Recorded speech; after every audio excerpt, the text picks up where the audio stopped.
Hi everyone, I'm Mrs. Bearden, librarian for St. Tammany Parish Schools. I'm glad you came back to join me for Chapter 11 of Lila and Hadley. When I first told Joey and Maya that I was legally blind and that my vision was going to get worse, they asked a lot of questions. How will you read? How will you use a computer? Does this mean you won't want to watch movies anymore because you can't see them? Will you still be able to take pictures on your phone? Can you see the pictures we tag you in? How many fingers am I holding up right now? The last one came from Joey, but before he could lift his arm to hold fingers in front of my face, Maya grabbed his wrist and yanked it right back down. Pretty sure that was rude, she said to him. I'm not sure if it was rude or not, but it was annoying.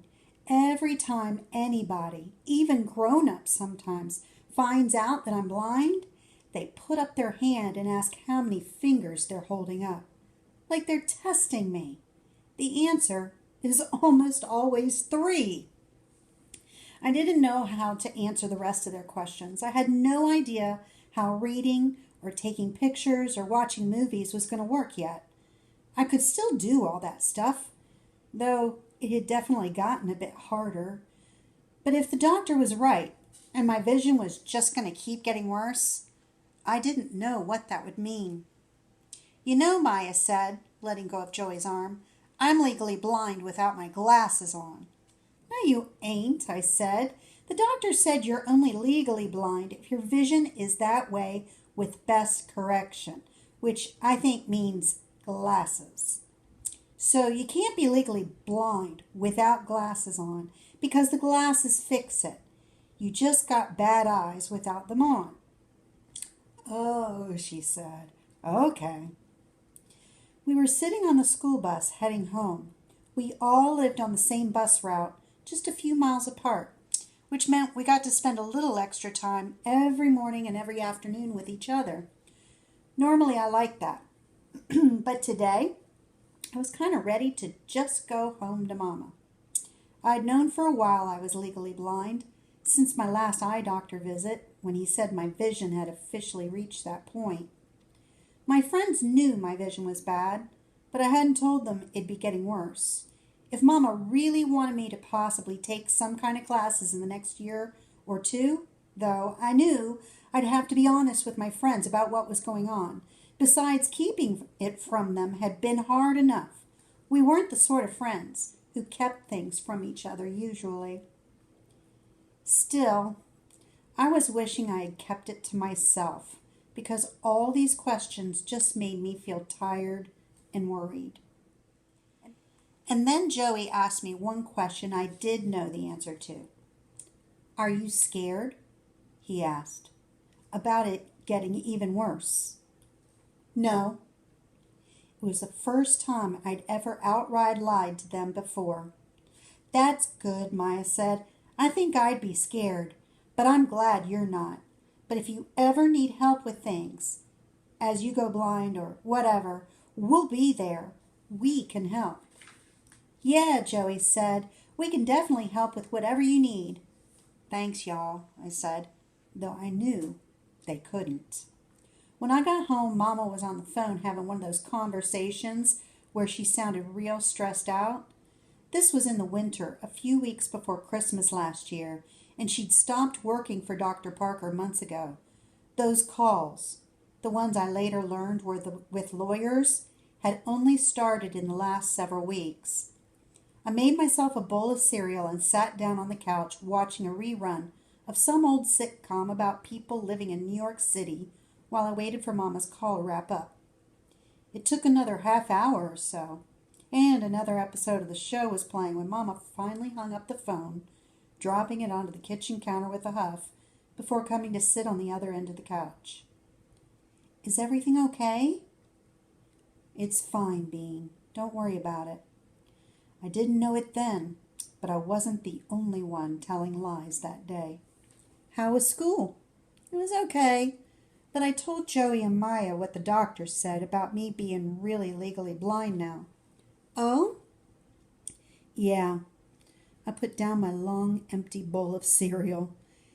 They were They weren't mean about it or anything. They were just weird. They asked a lot of questions I don't got answers to. And then Joey asked me if I'm scared. Momma was watching me. I could feel her eyes on my face, even though I had my head turned toward the TV, where two of the characters were about to get married, while their friends scrambled around, getting things ready, but also accidentally making them worse. I'd seen this episode before. "What did you tell him?" she asked.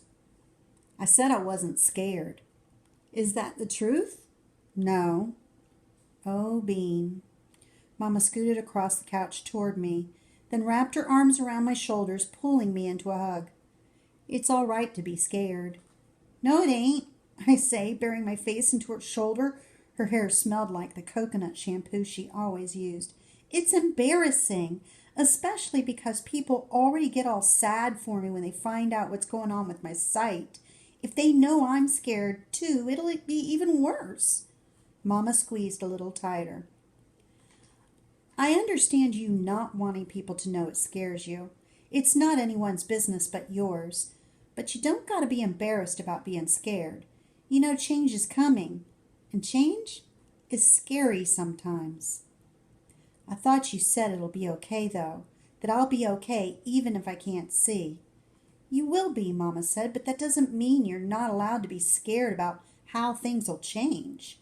There are a lot of things as you grow up where you'll know a change is coming, and even if you know you'll probably come out on the other side of it all right, not knowing how you'll get there is scary. All you can do is keep pushing forward, do your best, and have faith that, even if it takes a while, you'll get through it." The way Momma's voice shook a bit when she spoke made me think she was speaking from experience. And now, months later, I realized she was probably dealing with her own fears then about what was coming in her future, except unlike me, her situation was her own fault. I had no idea what was coming, though. All I knew was that I trusted Momma more than anyone, that if she told me I'd be okay, I would, and if she said it was all right to be scared, then it was. "Okay," I murmured. "Thanks, Momma." "As for Joey and Maya," she said, "just give them some time. They care a lot about you, and maybe the way they showed it today wasn't great, but they'll get better, and if they don't, just tell them how you feel. They're good kids and good friends. I think they'll listen." "Maybe."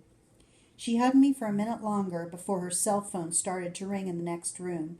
Her arms fell slowly away from me as she stood up. I could sense the shift in her. That probably sounds weird, but I didn't have to see to feel the tension coming off Momma right then. "I have to get that," she said, her voice tired and shaky. Then she went to the kitchen to answer the phone, and I went back to watching the silly TV show, with no idea that my eyesight wasn't the only big change ahead of me that I ought to be worried about. Thank you for listening as we read Chapter 11 of Lila and Hadley. If you'd like to hear more of these, you can watch daily at STPPS TV or on our website at stpsb.org. Keep learning and keep reading.